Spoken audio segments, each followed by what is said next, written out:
Buat kamu yang pengen ngelanjutin studi, udah tahu belum kalau beasiswa LPDP tahun ini udah kembali dibuka loh. Ayo cepetan daftar. Tapi ngomong-ngomong soal LPDP, tahu nggak sih ada fenomena alumni LPDP yang ogah balik ke Indonesia? Kenapa ya? Yuk kita diskusi.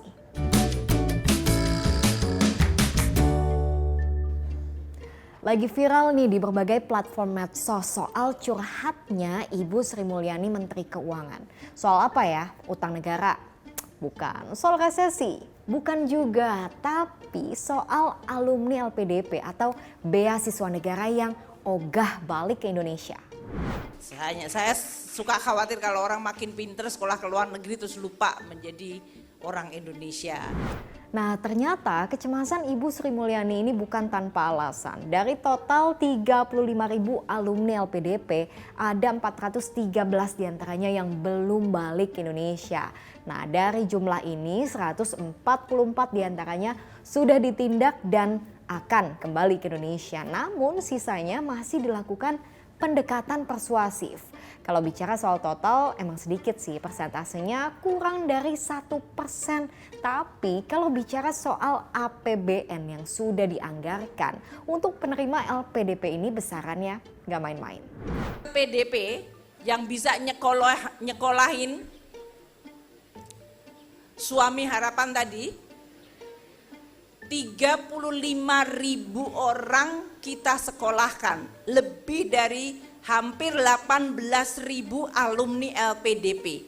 LPDP itu seluruh dana endowmentnya 120 triliun. Dan itu kita hanya pakai investasinya, hasil dari investasinya. Bisa nyekolahin anak-anak yang hebat, untuk kemudian dia akan menjadi pemimpin-pemimpin masa depan. 120 triliun, hasil investasinya 6 triliun, kita pakai untuk nyekolahin dan untuk biaya berbagai universitas dan perguruan tinggi.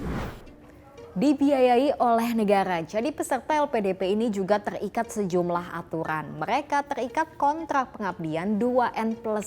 Jadi misalnya nih, kalau ngambil master 1 tahun, maka mereka wajib mengabdi setidaknya selama 3 tahun. Dan ketika mereka sudah selesai atau sudah lulus, mereka juga wajib kembali ke Indonesia dalam kurun waktu 90 hari setelah tanggal kelulusan.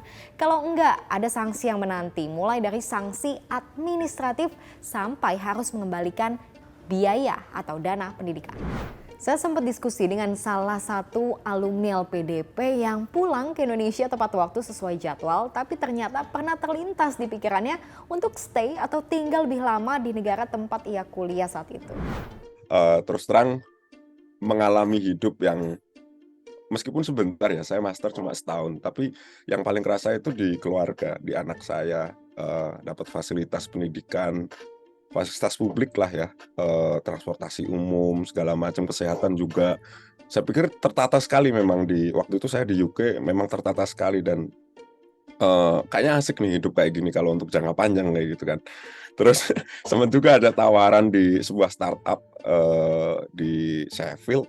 Kebetulan Sheffield ini kan transisi dari dulunya kota baja Steel City sekarang jadi industri kreatif di startup ya. Gabung di beberapa forum-forum industri juga, ada tawaran yang nilainya bagi saya ya lebih dari cukup, bukan dibandingkan dengan Indonesia ya. Di Inggris sendiri itu sudah bisa hidup mulia, maksudnya kalaupun untuk bayar pajak, terus untuk biaya hidup itu masih bisa nabung gitu loh.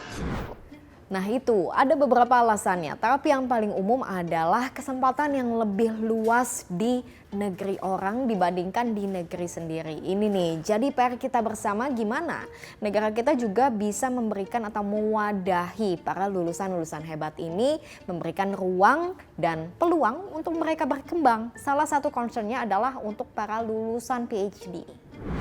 Mungkin untuk ruangan bagi teman-teman researcher itu masih sangat terbatas.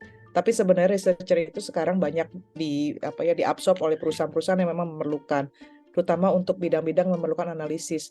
Nah ini biasanya teman-teman PhD yang banyak main di situ.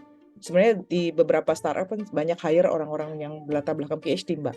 Cuma ini memang nggak terlalu banyak terekspos aja gitu, seakan-akan jadi researcher itu hanya terbatas pada lembaga-lembaga riset.